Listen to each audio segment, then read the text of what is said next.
മാന്യപ്രേക്ഷകർക്ക് നമസ്കാരം. നിങ്ങളിത് കേട്ടില്ലേ? ലോകം മുഴുവനൊന്ന് അന്വേഷിക്കുക എവിടെയൊക്കെ എത്രയൊക്കെ കൂടിയെന്ന്, അല്ലേ? നമ്മൾ ഇത്രയും പിടിച്ചു നിന്നില്ലേ? വളരെ വ്യക്തമായിട്ട് സുരേഷ് ഗോപി പറയുന്നു, നിങ്ങൾ ലോകം മുഴുവൻ അന്വേഷിക്കൂ. എന്തിനാണ് ഈ ഒരു മറുപടി കൊടുത്തിട്ടുള്ളത്? നമ്മുടെ രാജ്യത്ത് വാണിജ്യ സിലിണ്ടറിന്, വീട്ടിലേതല്ല പറയുന്നത്, വാണിജ്യ സിലിണ്ടറിന് വില അധികരിച്ചു. ഇതുമായി ബന്ധപ്പെട്ട ചോദ്യത്തിന് നിങ്ങള് ലോകം മുഴുവൻ അന്വേഷിക്കൂ, നമ്മൾ ഇത്രയും പിടിച്ചു നിന്നില്ലേ? ഇത് പ്രസക്തമായിട്ടുള്ളൊരു ചോദ്യമല്ലേ? ഇത് പറഞ്ഞതോട് കൂടിയിട്ട് നമ്മുടെ കേരളത്തിലെ പ്രമുഖ മാധ്യമങ്ങളിലെ കമന്റ് ബോക്സിൽ വളരെ വലിയ രീതിയിലാണ് സുരേഷ് ഗോപിയെ ആളുകൾ തെറി വിളിച്ചോണ്ടിരിക്കുന്നത്. പച്ചത്തെറി, സുഡാപ്പി, ജിയാദി, കമ്മി, കൊങ്ങി, മൂരി, സകലതും ഇറങ്ങിയിട്ടുണ്ട്. സട കുടഞ്ഞ് എഴുന്നേറ്റിട്ട് സുരേഷ് ഗോപിയുടെ നെഞ്ചത്തേക്ക് തെറി വിളിക്കുക. അദ്ദേഹം പറഞ്ഞതൊക്കെ മനസ്സിലാകണമെങ്കിൽ ഒരു സാമാന്യ ബോധമെങ്കിലും വേണ്ടേ? ഞാൻ നമ്മളായിട്ടൊന്നും എടുത്തു പറയുന്നില്ല, മറിച്ച് യുദ്ധം തുടങ്ങിയതിന്റെ തൊട്ടു പിന്നാലെ കാനഡയിലെ ഒരു മലയാളി പറഞ്ഞത് ഞാനൊന്ന് ഇവിടെ കൊടുക്കാം. മാസങ്ങൾക്ക് മുമ്പ് പറഞ്ഞിട്ടുള്ളതാ, യുദ്ധം തുടങ്ങിയതിന്റെ തൊട്ടു പിന്നാലെ. നിങ്ങളൊന്ന് ഇട്ടോക്കൂ. ഇത് നമ്മുടെ കാനഡയിലെ പെട്രോൾ പമ്പാണ് കേട്ടോ. വെറും 110 സെന്റ് ഉണ്ടായിരുന്നതാണ്, അതിപ്പോൾ 161.9 സെന്റ്. അപ്പം ഏകദേശം 30% കാനഡയിൽ ഈ പെട്രോളിന്റെ വില കൂടിയിരിക്കുന്നത്. നിങ്ങൾ കേട്ടില്ലേ? അതായത് കാനഡയിൽ പോലും യുദ്ധം തുടങ്ങിയതിന്റെ തൊട്ടു പിന്നാലെ 30% വില അധികരിച്ചു പെട്രോളിന്.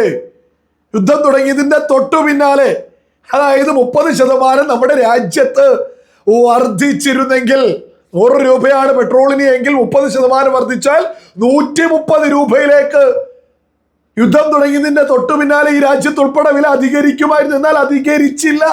അത് ഈ രാജ്യത്തെ ഭരണാധികാരികളുടെ മികവല്ലേ? കാനഡയിൽ മാത്രമാണോ?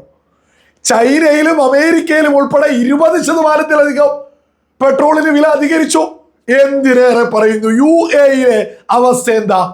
ഈ പെട്രോൾ, ഈ പറയുന്ന ഇന്ധനമൊക്കെ ഉണ്ടാക്കി എടുക്കുന്ന ഒരു സ്ഥലത്ത്, ഇന്ധനം എടുക്കുന്ന രാജ്യമായിട്ടുള്ള ഗൾഫ് രാജ്യങ്ങളിൽ 72% വില വർദ്ധിച്ചിട്ടുണ്ട്. 30-40 അല്ല. ഞാൻ കഴിഞ്ഞ മാസം മനോരമയിൽ വന്നിട്ടുള്ളതിന്റെ ഒരു വാർത്തയാണ്. ഇക്കഴിഞ്ഞ ദിവസം മറ്റൊരു വാർത്ത വന്നില്ല, വീണ്ടും മെയിലെ ഇന്ധനവില വീണ്ടും അധികരിക്കുന്നു. തൊട്ടാൽ പൊള്ളുന്ന രീതിയിലാണ് UAE ഉൾപ്പെടെ ഇന്ധനവില കൂടിക്കൊണ്ടിരിക്കുന്നത്.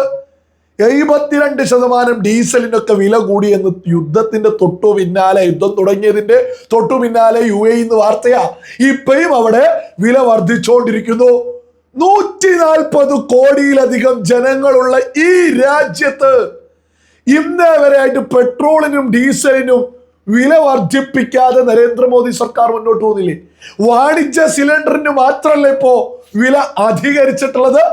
ഇനി ഇതെങ്ങനെയാ നരേന്ദ്രമോദി സർക്കാരിന്റെ പിടലിയിലേക്ക് ചാടി വീണ് ആളുകൾ വെക്കുക? നരേന്ദ്രമോദിയാണ് യുദ്ധം തുടങ്ങിയത്. യുദ്ധം തുടങ്ങിയത് ഇറാൻ എന്ന നെറികെട്ട രാജ്യല്ലേ? ഗൾഫ് രാജ്യങ്ങളെ ആക്രമിച്ചത്. നമ്മളൊക്കെ പ്രധാനമായിട്ടും, ലോകം തന്നെ പ്രധാനമായിട്ടും അതായത് വലിയ രീതിയിൽ എണ്ണ വാങ്ങുന്ന രാജ്യങ്ങൾക്കെതിരെ ഇവിടെ യുദ്ധം പ്രഖ്യാപിച്ച് യുദ്ധം നടത്തുന്നത് ഇറാൻ എന്ന നെറികെട്ട രാജ്യല്ലേ?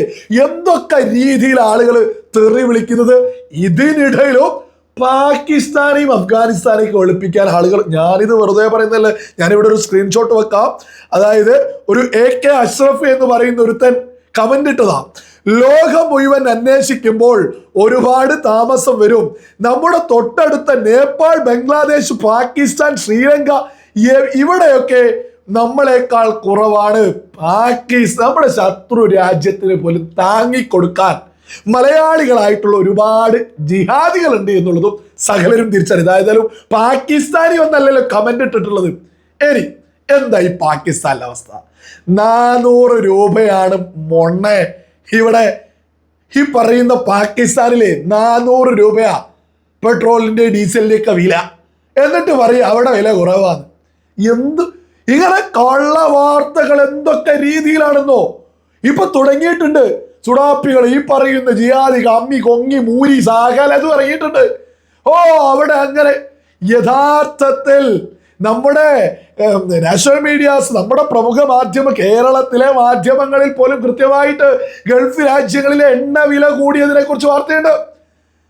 ഈ പറയുന്ന കാനഡ, നമ്മളിൽപ്പെട്ട മലയാളികൾ ലോകം മൊത്തം എല്ലാ രാജ്യങ്ങളിലും ഇല്ലേ, ഓരോരുത്തരും ഒന്ന് ഫോണിൽ, ഒന്ന് വാട്സാപ്പിൽ ഒന്ന് മെസ്സേജ് അയച്ചു നോക്കുക എത്രത്തോളം വില അധികരിച്ചോ. അതേസമയം നരേന്ദ്രമോദി ഭരിക്കുന്ന ഭാരതത്തിൽ ഇതിന്റെ ബുദ്ധിമുട്ട് വന്നോ? ഇതൊരു ചോദ്യമല്ലേ? എന്നിട്ട് സുരേഷ് ഗോപി രംഗത്തെത്തിയിട്ട് ഇത് ലോകം മുഴുവനും ഒന്ന് അന്വേഷിക്കോ, നമ്മൾ ഇത്രയും പിടിച്ചു നിന്നില്ലേ എന്നുള്ളത് വലിയൊരു ചോദ്യം തന്നെയാ.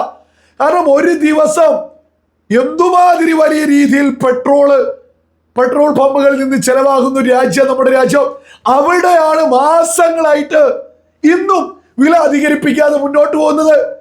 അത് നരേന്ദ്രമോദി സർക്കാരിന്റെ മികവ് തന്നെയാ. പാകിസ്ഥാനിൽ ഒരു മന്ത്രിയൊക്കെ രംഗത്തെത്തിയിട്ട് വിളിച്ചു പറയാണ്, ഇനി ഒരാഴ്ച കൊണ്ട് ഞങ്ങളെ പെട്രോൾ തീരാൻ പോവാന്ന്.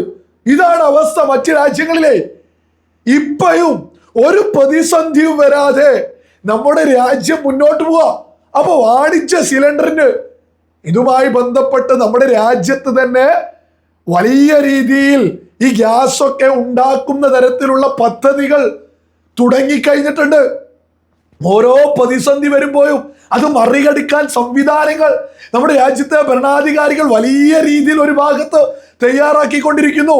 ഈ സമയത്ത് വാണിജ്യ സിലിണ്ടറിന് വില അധികരിക്കുമ്പോൾ അതൊരിക്കലും മോദിയുടെ തലയിലേക്കല്ല. അത് ലോകത്ത് യുദ്ധമുണ്ടായി ഗൾഫ് രാജ്യങ്ങളിൽ ലോകത്ത് എവിടെയാണ് വില വർദ്ധിപ്പിക്കാത്തത്? നമ്മുടെ ഭാരതത്തിൽ, നമ്മുടെ രാജ്യത്തെ പെട്രോളിനോ ഡീസലിനോ ഈ പറയുന്നത് പോലെ 30%, 40% കൂടുന്നോ? ഇതൊക്കെ മലയാളികൾ വിവേകത്തോടു കൂടി ചിന്തിക്കേണ്ടതല്ലേ? ഇതുമായി ബന്ധപ്പെട്ട് സുരേഷ് ഗോപിയെ തെറി വിളിക്കുന്നതിന്റെ ഞാനൊരു വായിച്ചു കേൾപ്പിക്കാം. ഒരു ഷമീർ എന്ന് പറയുന്ന ഒരുത്തനാണ്, പൊതുഖജനാവിൽ നിന്നല്ലേ ഈ നാറിയുടെ തീറ്റയും കിടത്തവും കറങ്ങലും, അതുകൊണ്ട് ഇവൻ വില കയറ്റം പ്രശ്നമല്ല. സുരേഷ് ഗോപിയെ തോന്നിയത് പറയാ. സുരേഷ് ഗോപി പറഞ്ഞതൊരു യാഥാർത്ഥ്യം. എന്തൊക്കെ തരത്തിലാ, എന്തൊക്കെ രീതിയിലാണെന്നോ ഈ തെറിവിളികൾ വിളിച്ചോണ്ടിരിക്കുന്നത്. മറ്റൊരു തന്നെ കമന്റാണ്, ഇവൻ കള്ളനാണ്, ഇവനൊപ്പം ഉള്ളവരെല്ലാവരും കള്ളന്മാരാണ്, ഇവൻ നുണയനാണ്, ഇവന്റെ ഒപ്പം ഉള്ളവരെല്ലാവരും.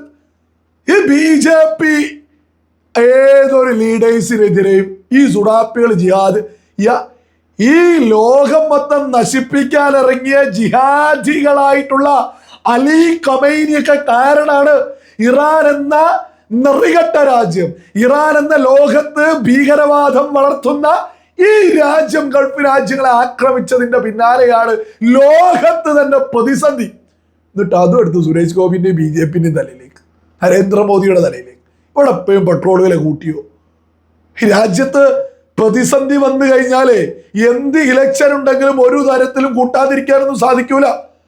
എന്ത് ഇലക്ഷൻ വന്നാലും എന്ത് തന്നെ വന്നാലും മാസങ്ങളോളം അധികരിപ്പിക്കാതെയൊക്കെ മുന്നോട്ട് കൊണ്ടുപോകണമെങ്കിലേ അത് ചില്ലറ മികവൊന്നും പോരാ. ഇതൊക്കെ ഒന്ന് വില കൂട്ടാതെ പിടിച്ച് മാസങ്ങളോളം ഇനിയും മുന്നോട്ട് പോയിട്ട് ഈ പ്രശ്നം അങ്ങ് തീരുമോ എന്ന് നമ്മുടെ ഭരണാധികാരികൾ പരമാവധി ശ്രമിച്ചുകൊണ്ടിരിക്കുക. മാത്രമല്ല, നമ്മുടെ രാജ്യത്തിന്റെ പ്രധാനമന്ത്രി നരേന്ദ്രമോദി ഈ മാസം UAE സന്ദർശനം പ്രഖ്യാപിച്ചിട്ടുണ്ട്. യൂറോപ്യൻ രാജ്യങ്ങളിലേക്ക് പോകുന്നതിന് തൊട്ടു മുമ്പായിട്ട് UAE ഇറങ്ങുക. നമ്മുടെ ഊർജ പ്രതിസന്ധി, നമ്മുടെ ഇന്ധന പ്രതിസന്ധി, നമ്മുടെ ഗ്യാസ് പ്രതിസന്ധി, ഇതൊക്കെ മറികടക്കാൻ 24 മണിക്കൂർ നമ്മുടെ രാജ്യത്തിന്റെ ഭരണാധികാരികൾ ആവുന്നത് പോലെ തന്ത്രപരമായിട്ട് കാര്യങ്ങൾ മുന്നോട്ട് കൊണ്ടുപോകുമ്പോ ഒരു കേന്ദ്രമന്ത്രി നിങ്ങൾ ലോകമൊത്തം ഒന്ന് അന്വേഷിക്കൂ എന്ന് പറയുമ്പോ അത് ആ നിലവാരത്തിൽ ഒന്ന് അന്വേഷിക്കണ്ടേ? ലോകം മൊത്തമുള്ള അവസ്ഥ എന്ന് പറയുന്നത് അമേരിക്കയിൽ, ചൈനയിൽ, കാനഡയിൽ, യൂറോപ്യൻ രാജ്യങ്ങളിൽ, ഗൾഫ് രാജ്യങ്ങളിൽ 30-40%, 70% പെട്രോൾ കൂടുക പല ഗൾഫ് രാജ്യങ്ങളിൽ പോലെ. ആ സമയത്ത് നമ്മുടെ രാജ്യത്ത് പെട്രോൾ വില അധികരിപ്പിക്കാതെ മുന്നോട്ട് കൊണ്ടുപോകുന്നില്ലേ? ഒരു വാണിജ്യ സിലിണ്ടർ അല്ലേ? ലോകം യുദ്ധഭീതിയിൽ നിൽക്കുമ്പോ നമ്മുടെ രാജ്യത്ത് ഒരു പ്രതിസന്ധി വരികയാണെങ്കിൽ അതിനെതിരെ കുരയ്ക്കുന്നതിന് പകരം ഒരുമിച്ച് നിൽക്കുക എന്നുള്ളതും ഈ രാജ്യത്തോട് കൂറു പുലർത്തുക എന്നുള്ളതൊക്കെ ഈ ഒരു പൗരന്റെ ഉത്തരവാദിത്തം കൂടിയ ലോകത്ത്. ഇത് മോദിയും ഈ രാഹുൽ ഗാന്ധിയുള്ള തല്ലിലുണ്ടായ പ്രശ്നമൊന്നുമല്ലല്ലോ. ഇത് ലോകത്ത് രാജ്യത്തിന്റെ പുറത്തുണ്ടായ ഒരു പ്രതിസന്ധി അല്ലേ? അപ്പൊ രാജ്യത്ത് ഇത്തരത്തിലൊരു പ്രതിസന്ധി വരുമ്പോ ഈ രാജ്യത്തോട് കൂറുള്ളവർ ഇതിനോടൊക്കെ ഒന്ന് ആ രീതിയിൽ കൈകാര്യം ചെയ്യുക എന്നല്ലാതെ ഇതും പൊക്കിപ്പിടിച്ച് ഭരണാധികാരികൾക്ക് എതിരെ കുരയ്ക്കാൻ ഇത്തരം സുഡാപ്പികൾക്കും ഇത്തരം കൊങ്ങി കമ്മി മൂരികൾക്കൊന്നും ഒരു ഉളുപ്പില്ലേ.